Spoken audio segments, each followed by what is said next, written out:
এবার সরকারি চাকরি নিয়োগে আসছে নতুন নিয়ম। পুলিশ ভেরিফিকেশনে থাকছে না রাজনৈতিক বিবেচনা।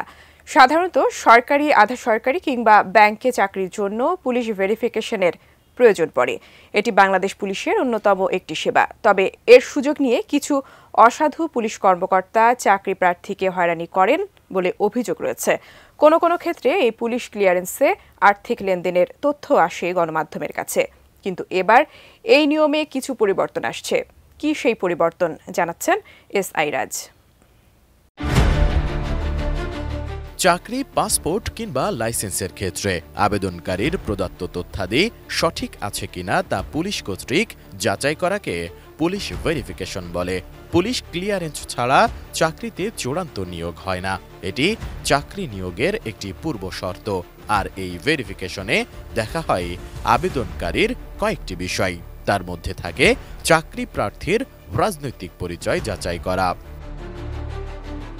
তবে এবার পুলিশ ভেরিফিকেশনে রাজনৈতিক পরিচয় তুলে দেওয়ার সুপারিশ করা হয়েছে। পুলিশ সংস্কার কমিশন এ সুপারিশ করেছে। 18 নভেম্বর বিকেলে সচিবালয়ে পুলিশ সংস্কার কমিশনের প্রথম সভা শেষে সাংবাদিকদের একথা জানিয়েছেন কমিশন প্রধান সফররাজ হোসেন। বাংলাদেশে আপনারা জানেন যে সরকারি, আধা সরকারি বা ব্যাংকে চাকরির জন্য প্রত্যেককে পুলিশ ভেরিফিকেশন করতে হয়। প্রত্যেকটা ক্যান্ডিডেটকে, বেশিরভাগই তারা ছাত্র। এই পুলিশ ভেরিফিকেশনের যে পদ্ধতিটা 1928 সালের থেকে হয়ে আসছে এবং এই দীর্ঘদিন হলে আছে, প্রায় 96 বছর হয়ে গেল প্রায়। এখানে কিন্তু অনেক রকমের কোশ্চিন, যেটা ব্রিটিশ আমলের যে ম্যানুয়াল, সেখানে অনেকগুলো পয়েন্ট আছে যেগুলোর উপর জিজ্ঞাসা করা হয় এবং তদন্ত করা হয়। এবং এর ফলে অনেক সময় আপনার অনেক চাকরি প্রার্থী বাদ পড়ে যায়। Walton Switch, stylish and elegant. সরকারি, আধা সরকারি কিংবা ব্যাংকের চাকরির জন্য পুলিশ ভেরিফিকেশন করতে হয় জানিয়ে সফররাজ হোসেন বলেন, পুলিশ ভেরিফিকেশনের এই পদ্ধতি 1928 সাল থেকে হয়ে আসছে। এটা প্রায় 96 বছর ধরে চলছে। ব্রিটিশ আইনের ম্যানুয়াল অনুযায়ী এখানে কয়েক ধরনের প্রশ্ন এবং তদন্ত করা হয়। এতে অনেক সময় অনেক চাকরি প্রার্থী বাদ পড়ে যায়। আরেকটি বিষয় প্রচলিত আছে, আত্মীয় স্বজনদের মধ্যে কেউ রাজনীতি করে কিনা এবং রাষ্ট্রবিরোধী কেউ আছে কিনা। এটা ব্রিটিশদের আঙ্গিকে চিন্তা করা হতো। সম্প্রতি এমন একটি অভিযোগ এসেছে যে কারো আত্মীয় স্বজন রাজনীতি করে কিন্তু সরকারি দল করে না। তাদের অনেকের ক্ষেত্রে এসব যুক্তি দেখে চাকরি দেওয়া হয়নি। দেখা গেছে রাজনৈতিকভাবে তাদের খালা, ফুফু বা অন্য কেউ রাজনীতিতে জড়িত।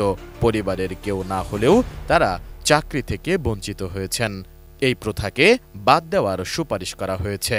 হাইকোর্ট বা সুপ্রিম কোর্টের যে ব্যাখ্যা, সেই ব্যাখ্যাগুলো অলরেডি পুলিশের পক্ষ থেকে চেষ্টা করা হচ্ছে যে এগুলো নিজের লেভেলে নির্দেশ দেওয়ার জন্য। কিন্তু এটা আমরা বলছি যে এটা যদি সম্ভব হয়, পুলিশ রেগুলেশনস বুক অফ 1943-তে এটা অ্যামেন্ডমেন্ট করে ঢুকানো বা ইভেন পুলিশ আইন ঢুকানো বা অন্য কোনো আইনে যদি এটা সংশ্লিষ্ট করা যায়। কমিশন প্রধান আরও বলেন, ব্যাংকের একজন গার্ড থেকে ক্লার্ক হওয়ার চাকরি গুরুত্বপূর্ণ। অনেক সময় নাম পরিচয় পরিবর্তন করে কেউ চাকরিতে ঢুকতে পারে। পরবর্তীতে দেখা যেতে পারে যে সে কোনো অপরাধের সাথে জড়িত। সুতরাং ভেরিফিকেশন জরুরি। যেভাবেই হোক এ পুলিশ ভেরিফিকেশনে যাতে ভোগান্তি না হয় সে বিষয়ে সুপারিশ করেছে। পুলিশ ভেরিফিকেশন হবে, কিন্তু সেখানে আত্মীয় স্বজনের রাজনৈতিক বিবেচনা আমলযোগ্য হবে না। ন্যাশনাল আইডি কার্ডটা থাকবে, কিন্তু ওই যে রাজনৈতিক পরিচয় ওগুলো বাদ দিল। পুলিশ ভেরিফিকেশন হবে, কিন্তু রাজনৈতিক পরিচয় বা আত্মীয় স্বজনের পরিচয় ওগুলো বাদ থাকবে। দুটো আইন আছে, করা আইন, সেকশন 54 আর সেকশন 167। 54 হলো যে ক্ষেত্রে পুলিশ অ্যারেস্ট করে উইদাউট এনি ওয়ারেন্ট। আরেকটা হলো 167, যেটা হলো আপনি যেখানে পুলিশ আপনার রিমান্ডে নেয়। এই দুটো বিষয় কিন্তু আমরা সিদ্ধান্ত দেওয়ার মালিকও না, সুপারিশ করা আমরা এমনকি হোম মিনিস্ট্রিও মালিক না। এ সময় সফররাজ হোসেন আরও বলেন, আমরা পুলিশ সংস্কার কমিশনের সব সদস্য স্বরাষ্ট্র উপদেষ্টার সঙ্গে আলোচনা করেছে।